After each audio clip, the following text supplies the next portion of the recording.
What's up, StaleMates? Back again with another episode. It feels like, sorry, I forgot. I still have my Barbarian Apparel mask on. Shout out to Barbarian Apparel. Also got the Net Gator here, that Net Gator hitter right there. Shout out to Barbarian Apparel. Those guys are amazing. They made us some masks and Net Gators. We are either going to give these away or we're going to sell them. I'm not exactly sure what we're gonna do with them, but shout out to Barbarian Apparel. They're keeping us safe out here in the streets. We want to go out to different wrestling events and tournaments and whatnot, and we got to make sure that we're safe while we do that. I know a lot of the rules for these tournaments. If we're going to have wrestling, if we're going to have it, you have to be masked up. So we got these awesome masks from Barbarian Apparel.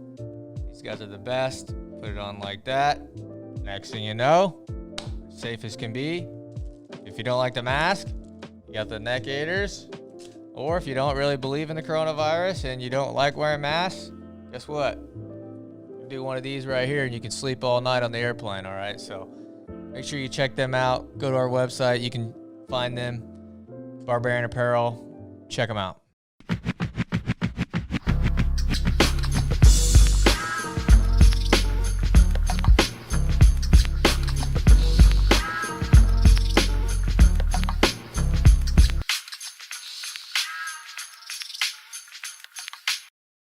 Guys, we got a problem.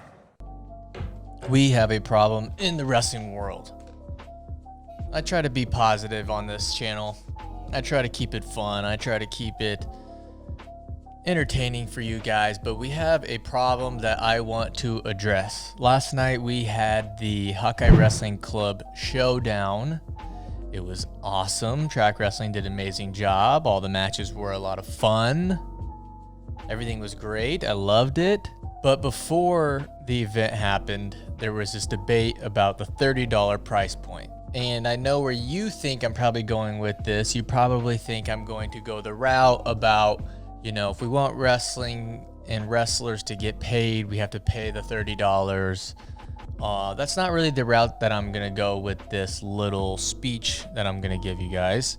Speech that I'm about to give you guys is called Smell the Roses. What are you doing? Smelling a rose. Weird. I wish I was that rose. What? I said you're gross. Let's smell the roses a little bit. In our sport, we have this terrible That's terrible. sickness, this disease about wrestling is dying, save our sport. NCAA keeps canceling their programs left and right. The Olympics, they don't want wrestling anymore. Save this school, save that school. And I'm not saying the people that talk like this, the people that tweet these kind of things are right or wrong.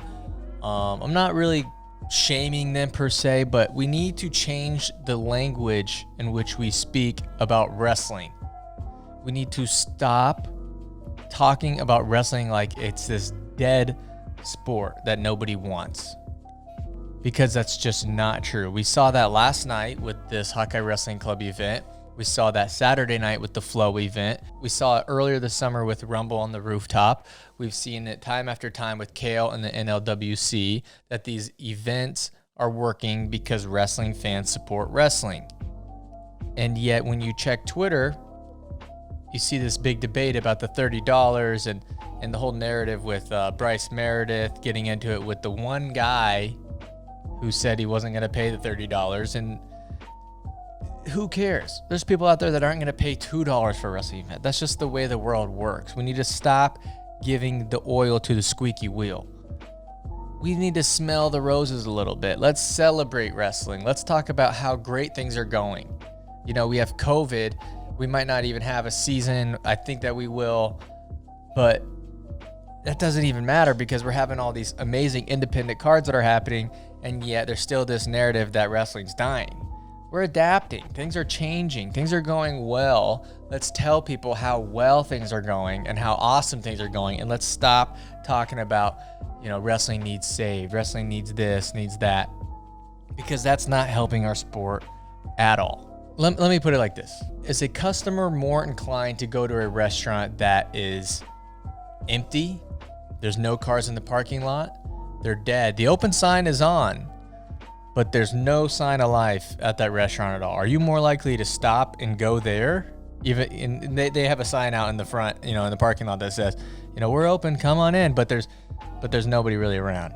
Is a customer more likely to go there to that establishment, or are they more likely to try the restaurant that has the full parking lot, the line out the door, the people with the buzzers in their hands? The open sign's on as well, but you can clearly tell that this restaurant is more popular, more bumping than the one with the empty parking lot and the sign saying, hey, come on in, please. Consumers flock to things that are going well. This is going well. They don't flock to the empty, boring, save me, help us, they don't. And it's this weird business thing that I'm not saying fake it till you make it, because wrestling, we don't have to fake it at all. We have the numbers, right? ESPN does Division I Nationals every year, and they get crazy good ratings. Big Ten Network does really well with wrestling. Like last year, we saw it with the Penn State Iowa duel. All these cards are clearly going well because we keep having them, right? Kale at Rockfin's done multiple now, and still more in sight. Flow keeps upping their ante every time that they put an event out there. But yet we still have this connotation, this fear mongering, this negativity saying, save our sport, wrestling's dying. I'm tired of it. Let's smell the rose a little bit. We had this great event last night, and here we are talking about the $30 price point, and wrestling needs this and this and that. And we need to reevaluate the way that we talk about our sport.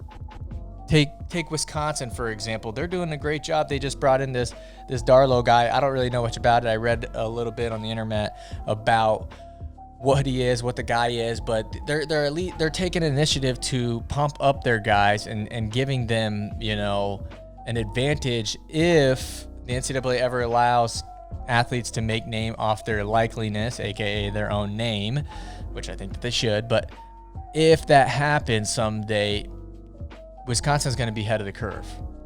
Tony Ramos down at North Carolina, he's got his guys going in the right direction. He's talking about branding. He got into it with the SID of North Carolina State a while back about branding and stuff, and how they're at the front of the curve and who was first, and people copying each other. That's the conversations I want to hear. I want to hear people being progressive in the sport and not talking about the stupid things.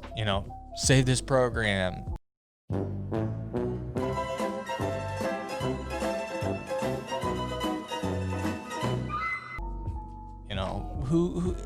Yes, save the programs, obviously, but let's not talk about that. Let's talk about the programs that are doing well, and that eventually will help all those programs who are going to need the help. Because if you're telling your friend, right, your buddy, hey, watch this event, it's going to be huge, explaining the storylines to your friends and trying to get them involved, you're not going to tell them that. Yeah, you're not going to tell them like, hey, this is this guy's from this program, but that program just got axed because they don't have enough viewers.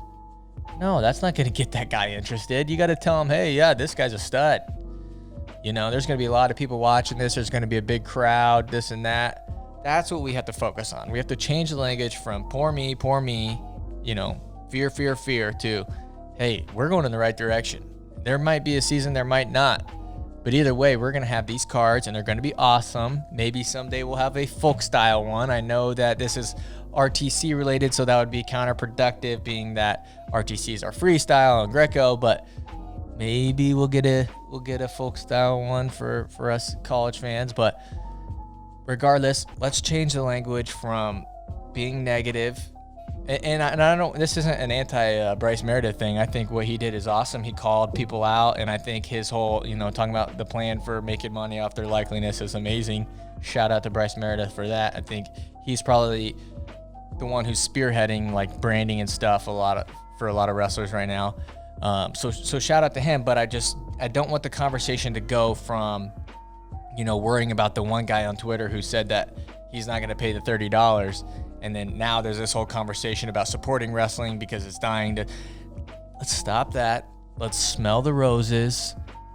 Enjoy what we're having. Enjoy what we're seeing. We're seeing a shift in the paradigm a little bit. Let's focus more on that. That's my point. Rant over.